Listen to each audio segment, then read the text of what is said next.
Di saat itu, Jiajeng pun langsung menunjukkan foto itu kepada Sansan. Dan setelahnya dia langsung mengomeli Sansan akibat keteledoran Sansan yang tidak mendengarkan ucapannya untuk tidak menggunakan kekuatan miliknya.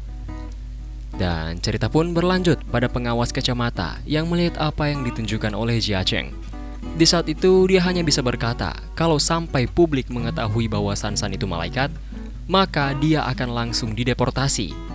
Tapi bukan cuma Sansan, Jiajeng juga harus dideportasi karena dialah yang membuat masalah ini akibat sembarangan menyuruh istrinya yang bodoh. Kacamata pun mendoakan agar mereka beruntung dan dapat menyelesaikan masalah ini, karena jujur saja dia tidak bisa banyak membantu. Sansan kemudian meminta maaf kepada Jiajeng karena dia membuat masalah lagi. Saat ini Jiajeng hanya bisa pusing dan berkata pada Sansan untuk setidaknya jangan membuat masalah lagi, dan dia akan menyelesaikan ini semua sendiri. Beberapa saat kemudian, sesampainya Jiajeng di kampus, dia langsung mencari tahu tentang cewek yang memposting foto itu. Di saat itu, dengan kebetulan, teman sekelasnya lewat, dan dia pun langsung menjelaskan kalau cewek itu namanya Yinzi, dan dia merupakan seorang streamer terkenal, dengan kepribadian imut dan sangat mempesona. Bisa dibilang cewek ini katanya merupakan pacar ideal dari setiap cowok, dan mereka sangat-sangat ngefans berat sama si Yinzi ini. Di saat itu, sebagai seorang wibu sejati, Jiajeng nampak tidak tertarik dengan wanita 3 dimensi. Jadi, karena dia penasaran, dia pun mencoba untuk menonton streaming dari Yinzi. Dan alhasil, dia pun juga menjadi fans berat si Yinzi. Di sisi lain, Sansan terlihat murung di hadapan teman-temannya. Apalagi saat itu teman-temannya langsung membahas soal malaikat yang tertangkap kamera itu. Mereka pun berkata kalau bisa saja malaikat itu akan dibedah dan diteliti kalau dia tertangkap. Dan ngomong-ngomong, foto yang diambil tidak jauh dari daerah ini. Apalagi kalau mereka pikir-pikir, warna rambutnya juga kebetulan mirip dengan Sansan. Mereka tentu ingin bertanya pendapat Sansan, tapi 1 detik kemudian, Sansan sudah tidak ada di sana. Dan ternyata dia sedang berlari menuju pengawas kacamata dan langsung menabrak dan meminta bantuan dari sang pengawas. Saat itu, Sansan sudah terbata-bata dan kesulitan untuk berbicara. Jadi terpaksa pengawasnya pun berkata akan membantu Sansan menyelesaikan masalah ini. Scene pun berpindah di sebuah mall di kota itu. Dan saat itu para wanita sangat takjub dan jatuh cinta pada saat mereka melihat seorang cowok yang sangat tampan. Cowok ini sepertinya sedang membelikan semacam hadiah tertentu di sebuah toko pakaian wanita. Di sisi lain, terlihatlah Jiajeng yang sedang berjalan pulang sehabis dia berbelanja. Tapi di saat itu, dengan tiba-tiba, dia pun bertemu dengan si Chogan tadi. Dan akhirnya mereka pun saling bertabrakan dan jatuh di tempat itu. Cowok itu pun seketika langsung meminta maaf karena dia sedang terburu-buru sekarang. Dan setelahnya, dia pun langsung pergi dengan sangat terburu-buru. Jiajeng pun sedikit bingung dengan perilaku orang itu. Tetapi dikarenakan hari ini dia sangat beruntung, maka dia akan memaafkan orang itu. Namun, pada saat dia melihat tas figurnya, dia pun menjadi heran karena itu sudah berubah menjadi stocking hitam sutra. Dan seketika, dia langsung sadar bahwa pasti tas mereka telah bertukar tadi. Dan dia pun dengan cepat langsung mengejar si Chogan tersebut. Di sore hari yang damai itu, mungkin tidak terlalu damai, karena nampaknya semua kejadian ini telah dirancang oleh si pengawas kacamata. Ya, kita mulai dari beberapa jam sebelumnya. Saat itu kacamata datang ke rumah si Chogan untuk mengantar paket. Di saat itu dia pun memberikan sebuah brosur diskon yang memancing si Chogan untuk pergi berbelanja di mall terdekat. Setelahnya dia pun langsung menelpon Jiajeng dengan nomor baru dan memberitahukan Jiajeng kalau Jiajeng itu beruntung karena dia telah memenangkan sebuah lotre. Jelas, tidak berselang 3 menit, Jiajeng langsung sampai di toko yang dimaksud, yang tentu saja sudah dirancang oleh si kacamata. Setelah dia menerima figur animenya, kacamata pun membungkus itu dengan sebuah bungkus yang sama dengan si punyanya si Chogan. Namun tentu saja, setelah itu, dia juga langsung menyamar lagi dan memberikan sebuah brosur diskonan di swalayan dekat sini kepada Jiajeng, yang membuat Jiajeng terpancing sesuai dengan yang direncanakan oleh kacamata. Setelahnya, dia pun menyamar lagi untuk menipu si Chogan untuk membeli semacam hadiah. Dan sudah pasti si Chogan termakan lagi oleh diskon dan kualitas barang, kemudian berakhir membeli barangnya. Namun, setelah membuka ponselnya, dia kaget karena sebentar lagi malam. Dan ya, jelas, karena tidak ingin terlambat, si Chogan pun dengan cepat berlari pergi dari sana. Dan itu tentu saja kerjaan si kacamata yang mengatur semua ini. Dan pada akhirnya, kejadian tersebut pun terjadi. Kemudian dengan kecepatan dan kelincahan tangan kacamata, dia pun menukar tempat tas milik Jia Cheng dan si Chogan. Kemudian, dengan begitulah, dia memancing sebuah event yang bisa menyelesaikan masalah milik Sansan dan juga Jia Cheng. Tak berselang lama, Sansan pun melihat Jia Cheng yang sedang mengejar si Chogan, dan dia merasa mengenal orang yang berlari itu, yang tentunya si Jia Cheng. Beberapa menit kemudian, Shin pun berpindah di sebuah gedung, dan terlihatlah si Chogan tadi yang nampaknya sedang mencari sebuah toilet. Tapi sialnya, Jia Cheng pun langsung menemukannya, dan langsung menyuruhnya untuk berhenti, dan segera menyerahkan figur animenya. Tentunya, si Chogan tak mengerti dengan perkataan Jia Cheng. Tapi nampaknya Jia Cheng sudah berada dalam mode iblis dan menatap si Chogan dengan tatapan membunuh. Oleh karena itu, dia pun dengan cepat melarikan diri karena merasa terancam. Di saat itu, Jia Cheng berusaha untuk menangkap si Chogan ini. Tapi nampaknya tidak hanya Jia Cheng saja yang mempunyai kecepatan super, tapi si Chogan juga memilikinya, yang menyebabkan dia dapat berlari dengan sangat cepat. Di sisi lain, Jia Cheng yang sudah sangat marah lalu mengaktifkan kemampuannya dan langsung mengejar si Chogan dengan dipenuhi oleh niat membunuh, bahkan sampai memancarkan aura iblis miliknya. Dan pada akhirnya, Jia Cheng pun menangkap si Chogan. Tetapi anehnya, sesuatu pun langsung terjadi pada saat matahari terbenam di saat itu. Dan hal tersebut disadari oleh Jia Cheng, karena ternyata si Chogan itu sebenarnya adalah cewek cantik yang sebelumnya dicari oleh Jia Cheng, yaitu Yinzi. Pastinya Jia Cheng terkejut dan terheran-heran dengan yang sebenarnya terjadi di sini. Namun, yang membuatnya kaget lagi adalah karena Yinzi juga sebenarnya merupakan seorang iblis, sama seperti Jia Cheng.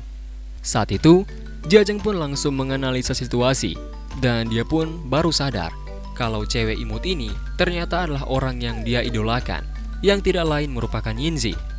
Namun dengan tiba-tiba, Jia Cheng pun langsung menyadarkan dirinya. Di samping itu, Yinzi heran kenapa Jia Cheng tidak terkejut dengan wujud iblisnya saat ini. Di situ, Jia Cheng pun menjelaskan pada Yinzi kalau sebenarnya dia juga merupakan seorang iblis. Ya, setelah mengetahuinya, Yinzi pun langsung menjadi tenang. Memang benar, Yinzi menjadi tenang sekarang, tapi Jia Cheng yang tidak tenang, karena menurut yang dia tahu, seorang iblis sukubus tak akan bisa berubah wujud seperti Yinzi. Di situ Yinzi pun merasa sedih dan menjelaskan kalau ini merupakan kutukan. Kutukan yang diberikan oleh seorang malaikat. Dia menjelaskan bahwa 8 tahun lalu pada saat dia sedang jalan-jalan bareng cewek, dia tiba-tiba didekati oleh beberapa malaikat. Dan kemudian malaikat itu pun langsung mengutuk Yinzi dan merubahnya menjadi seorang wanita. Saat itu Yinzi sangat stres, bahkan sempat ingin bunuh diri karena Johnny kebanggaannya sudah menghilang dari dunia. Dan mulai saat itu, selama 8 tahun, setiap malam hari, dia tiba-tiba berubah menjadi wanita. Dan tak bisa menggoda cewek imut di malam hari. Apalagi dia harus berhati-hati dengan pria bajingan mesum. Kemudian, Jia Cheng pun langsung memarahinya, karena itu salah Yinzi sendiri. Karena dia suka menjadi seorang playboy mata keranjang yang suka menggoda cewek dengan pesona miliknya. Jelas, Yinzi pun menjelaskan bahwa bukan keinginannya untuk menjadi seorang sukubus yang memiliki pesona kesempurnaan dan skill bawaan dari lahir. Apalagi seharusnya dia menggunakan kemampuannya itu, karena apa bagusnya memiliki kemampuan yang hebat tapi tidak dipakai, yang mana bisa disebut dengan membuang-buang berkah yang telah dikaruniakan kepada dia. Setelah mendengar semuanya, Jia Cheng pun seketika merinding dan akhirnya sadar bahwa sebenarnya Yinzi itu merupakan 100% laki-laki. Saat itu Jia Cheng akhirnya sadar kalau memang seharusnya dia tidak percaya kepada wanita 3D yang imut, karena tidak mungkin wanita 3D itu bisa seimut itu. Di situ Yinzi pun menjelaskan kalau dia tahu 100% bagaimana pola pikir dari seorang laki-laki. Karena dia laki, jadi sangat gampang untuk memperalat para lelaki dan mengambil semua keuntungan dari mereka.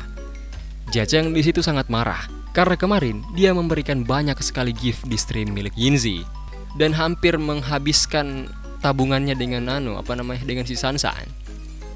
Mendadak, Yinzi pun langsung membuat wajah imut di hadapan Jia Cheng, yang tentu saja membuat Jia Cheng terperdaya, bahkan setelah mengetahui kalau sebenarnya Yinzi itu merupakan lelaki. Di tempat itu, akhirnya Yinzi memberitahu kalau alasan dia pindah ke sini adalah karena dia menduga bahwa ada seorang malaikat yang tinggal di sekitar sini, dan kemungkinan malaikat itulah yang mengutuknya. Apalagi setelah dia menangkap foto malaikat itu kemarin. Yinzi berpikir ingin mengakhiri hidup menyedihkan ini dengan melepas kutukan tersebut. Saat itu Jia Cheng langsung memarahinya karena Yinzi itu sangat beruntung dan menghidupi sebuah kehidupan yang diimpikan semua lelaki. Karena dia bisa dengan bebas masuk ke ruang ganti, kamar mandi, dan melihat para cewek dengan tenang. Kalau dia mau, dia juga bisa menggerpe-gerpe gadis-gadis. Sedangkan ada orang di luar sana yang membunuh untuk hal itu. Tapi Yinzi berkata kalau itu sama sekali tidak masuk akal. Yinzi pun berkata kalau Jia Cheng tidak mengerti apa yang dia rasakan. Yinzi tahu betul semua yang dikatakan oleh Jia Cheng, tetapi dia tak bisa karena dia tidak punya Bang Joni. Apalagi saat dia berubah menjadi cewek, semua keinginannya lenyap begitu saja. Dia juga waktu itu mandi bersama para cewek, tetapi dia tidak merasakan perasaan apapun di situ. Dia bahkan tidak punya niat untuk menjadi kaum pelangi. Di sisi lain, kutukan ini juga mempunyai efek yang sangat menakutkan, yaitu jika dia kehilangan keserpawanannya saat dia menjadi seorang cewek, maka dia akan menjadi cewek selamanya. Mendengar hal itu, Jia Cheng pun berusaha untuk melakukan sesuatu, tapi sepertinya hanya bercanda saja si Jia Cheng. Setelahnya, Yinzi langsung menjelaskan kalau ada syarat untuk menyembuhkan ini, dan itu adalah mencari satu orang yang benar-benar dia cintai dan membangun hubungan baik dengan orang itu. By the way, orang yang dicintai ini maksudnya cewek ya, dan bukan cowok. Di situ, mereka pun berdebat lagi, karena menurut Jia Cheng, Yinzi hanya melebih-lebihkan penderitaannya saja.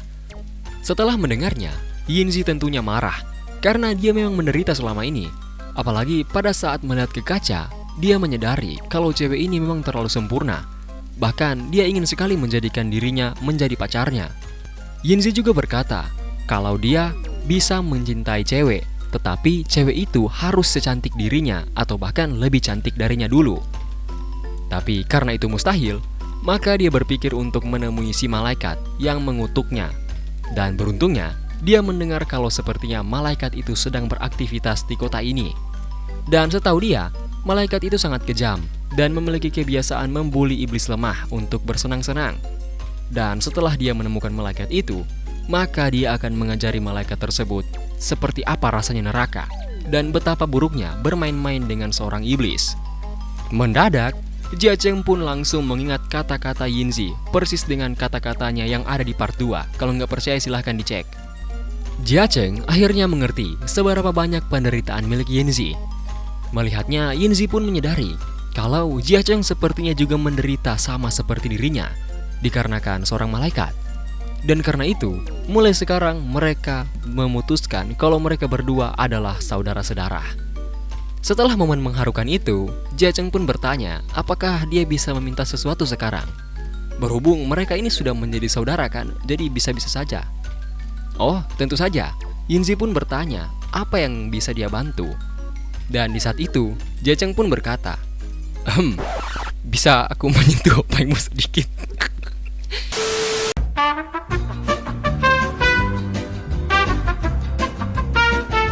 Di saat itu, Yinzi pun takut untuk mendekati Jia Cheng. Sesaat kemudian, Yinzi lalu berkata bahwa Jia Cheng itu punya fetis yang sangat aneh. Tapi entah kenapa, dia yang salah, malah dia yang marah. Di sini, Jia Cheng langsung meminta bukti kepada Yinzi mengenai semua yang telah dia katakan, karena Jia Cheng menduga bahwa itu bisa saja bohong. Di situ, Yinzi pun mencoba menjelaskan, tetapi langsung dibantah oleh Jia Cheng yang meminta bukti dengan cara menggerpai opai milik si Yinzi. Apalagi mereka berdua kan juga sama-sama laki-laki, jadi tidak ada yang perlu dipermasalahkan.